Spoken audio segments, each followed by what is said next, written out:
President Benton, today it's my privilege to introduce an alumna who has worked tirelessly as a product visionary, promoting clean technology, consumer conservation, and renewable energy. Susanna Kass is the founder and CEO of Oasis Corporation, a company dedicated to bringing about the paradigm shift from a carbon-based energy economy to a future powered by natural, clean, and renewable resources. Ms. Kass has served as an advisor to the Goldman Sachs Smart Grid Fund and the TPG Clean Tech Fund. She has also served as executive director of the Demand Response Smart Grid Coalition, which works to spur the clean energy economy and encourage creation of green jobs. Previous to her current endeavors, she held the position of Chief Operating Officer at both Trilliant Networks Incorporated and at eBay, where she was one of its first 110 employees. Ms. Kass is an active participant and industry leader in the wider energy sector. She is an alumnus sponsor to Stanford University Energy Crossroads. She has held a leadership position in Women in Electricity, and she is the founder of Women in Leadership Forum of the American Marketing Association. President Benton, it is truly an honor to present Susanna Kass, proud member of the Graziadio class of 1988, as the recipient of the 2009 Distinguished Alumnus Award.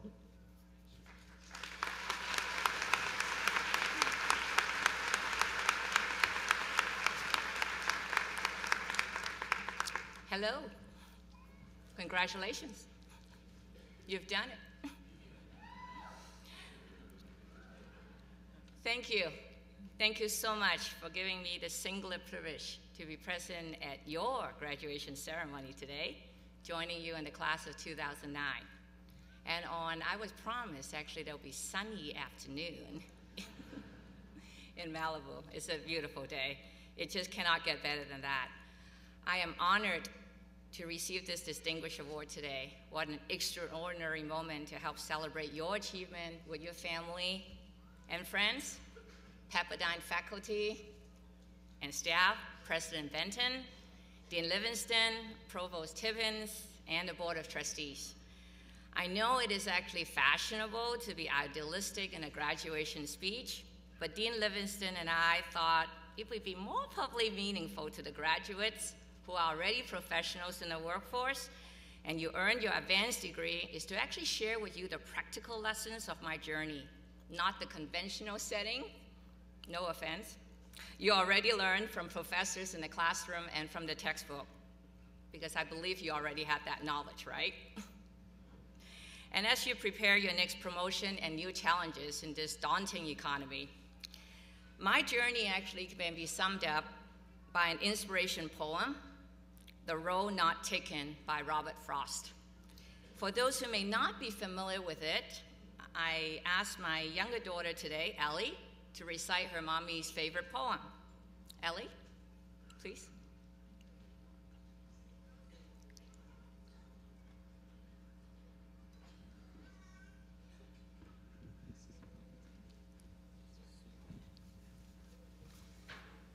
The Road Not Taken by Robert Frost.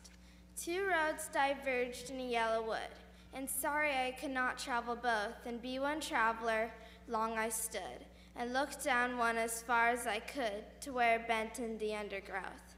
Then I took the other, as just fair, and having perhaps the better claim, because it was grassy and wanted wear, though as for that the passing there had worn them really about the same. And both that morning equally lay, in leaves no step had trodden black. Oh, I kept the first for another day, yet knowing how way leads on to way, I doubted if I should ever come back. I shall be telling this with a sigh, somewhere ages and ages hence. Two roads diverged in a wood, and I took the one less traveled by, and that has made all the difference. Thank you, Ellie.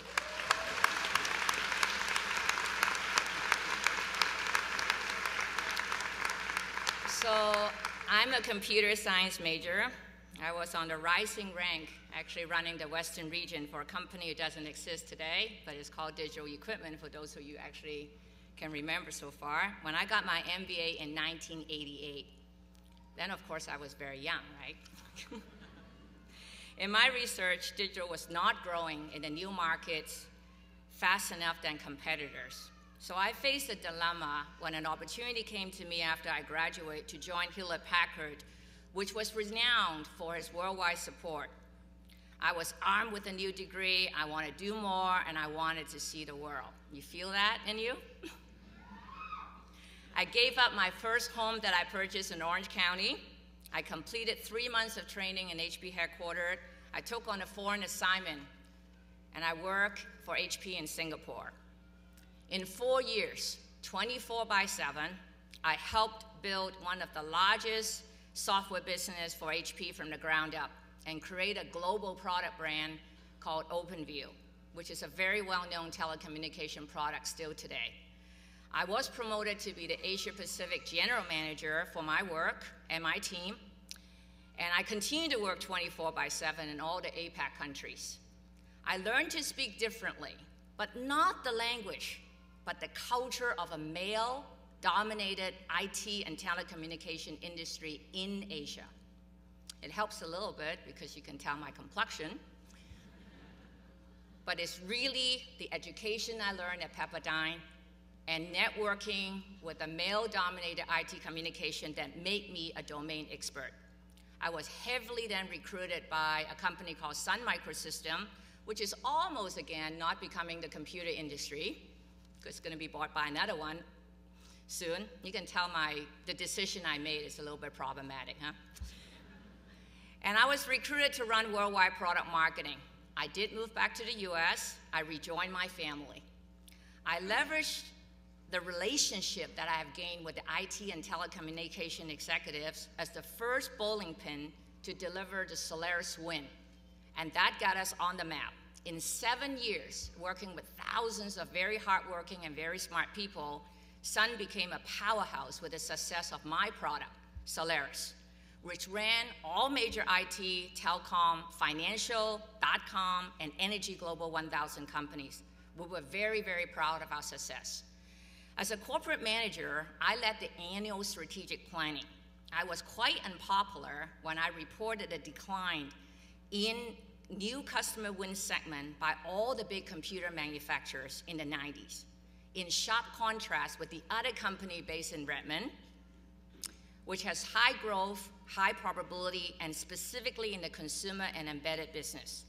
I cited the mobile device, which I believe all of you own today, but not so back then, that you hold in your lap, or if you have a hand big enough like a wave basketball player, you can actually hold it in your palm.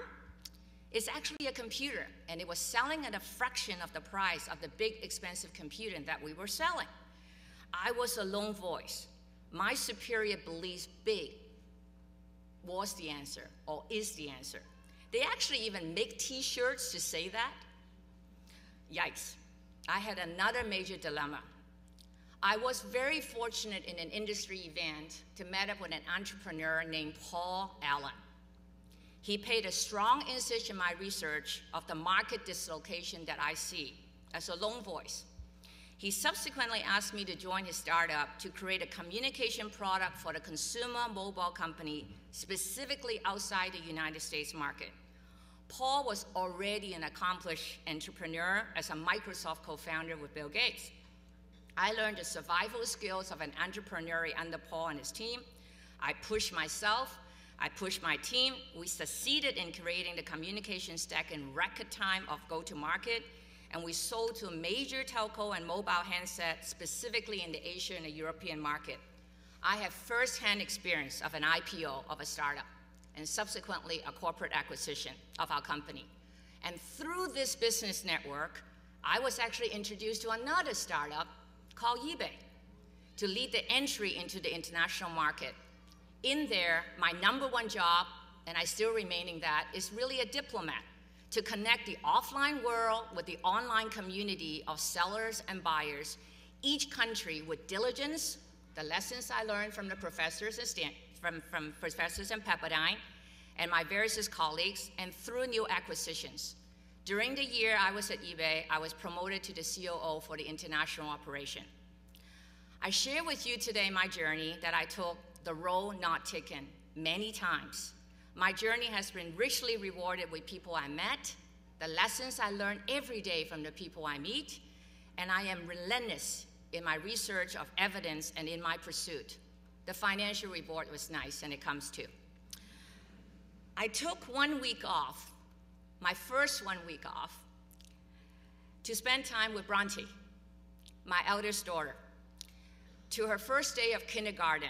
She's actually turning 14 this coming week.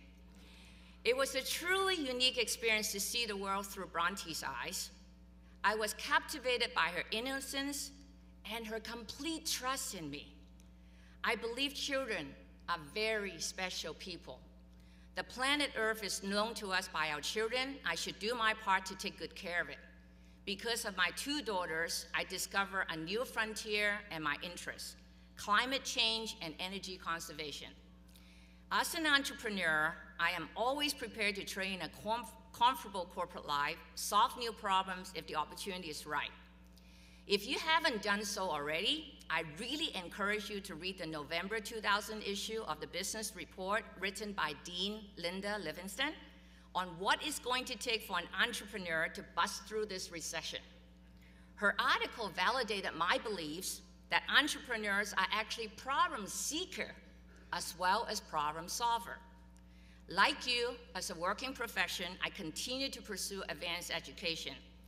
Being living in the Bay Area, I went to the other business school after Pepperdine, Stanford. It is my study there and work in the energy sector allow me to gain new experience with a coalition of federal and state legislation in DC.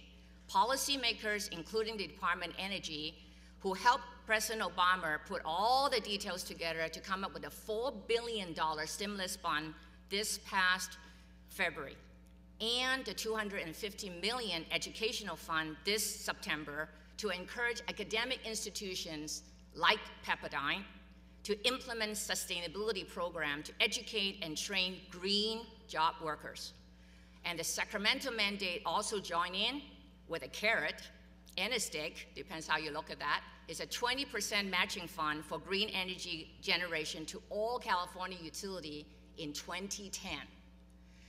So for some of you who's actually interested in clean tech, the timing is really now. My research and work show the global business potential of the energy sector is here, and it will go beyond my lifespan. I took all the skills that I've learned into the energy sector. I am now known as a smart grid renewable energy subject matter expert to the utility to help them put the green energy generation program together. But my particular interest is really helping institutions such as Pepperdine and other renowned institutions to leverage clean tech of solar, wind, biofuel, and electric vehicle. More importantly, it brought me to be here today. Dean Linda Livingston personally and her colleague, Debbie Klein, came visited me in the Bay Area. Through the introduction, I got involved as a panelist in the entrepreneurial program this summer with Professor Larry Cox and his students. I enjoy that work very, very much, and I hope to continue to actually do good work for Pepperdine. My journey is not without mistakes, endurance, and support. I made one of the biggest mistakes I did right here in this auditorium 21 years ago. I left Pepperdine on my graduation day, and I did not stay connected. Don't do it. Don't make the same mistake I did. I urge you, I plead you, to get acquainted with your graduation classmate, become an active ambassador for our school. Give back by sharing new lessons you learn, connect with old generation like me, and reach out to the new generation who have yet to arrive at Pepperdine, and stay connected. In my personal opinion, in the crises we all face in a global economy today with the uncertainty, one cannot afford to be alone. You will be advantaged if you have partnerships. Use the social tools that is available today to meet smart people. Create your own smart power by weaving yourself in the internet connect circles. It is actually through this network you will hear of new ideas from entrepreneurs that I will help fund, if it is clean tech, new job leads, meet hiring managers, and meet people who may know of someone who can help you. Recognize this is not going to be an easy journey, especially in today's economy. You need endurance and you need strength from the support comprised of your family and friends and all of us here at Pepperdine to continue to celebrate your achievement beyond just today. I couldn't have taken my journey without the support of my parents, Wayne and Michelle. They believe in me. My brother Lawrence is a beacon when I was drifted into international sea. Lawrence himself is a distinguished jewelry designer, a world-trained gymnologist. He turned down a corporate jet-set life to work for Tiffany, invented the term one-of-a-kind design, started his designer business in La Jolla with his lovely wife, Esther, who is also a trained gymnologist from GIA, and resides with two beautiful daughters, Sarah and Casey, in La Jolla. I guess in our family, we can make boys. Lauren's commitment to his customer humbles me every day. In closing, you need to know you just graduated from one of the finest institutions in America. And if you haven't read it, actually it was just this week.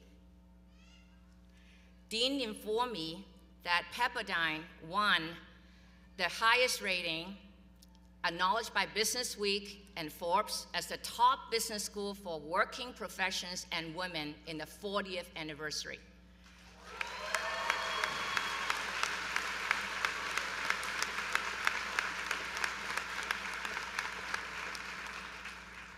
Leverage it.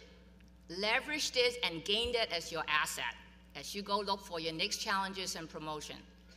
It was created by you, by many, many hardworking professors, President Benton, and many, many excellent staffs here at Pepperdine.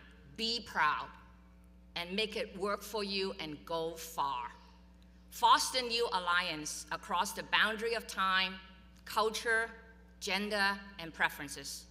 I welcome all the proud grandparents here today, mother and father, wife, husband, significant others, children and friends that are present with you to stay committed to support you, to live up to your ideals, to believe in your passion, and to share in the joy that you have done your very, very best work.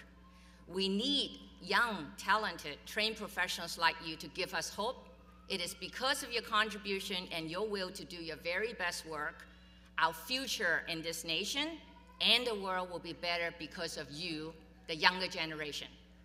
Congratulations again, class of December 2009. I sincerely do hope our path will cross. Thank you, and God bless.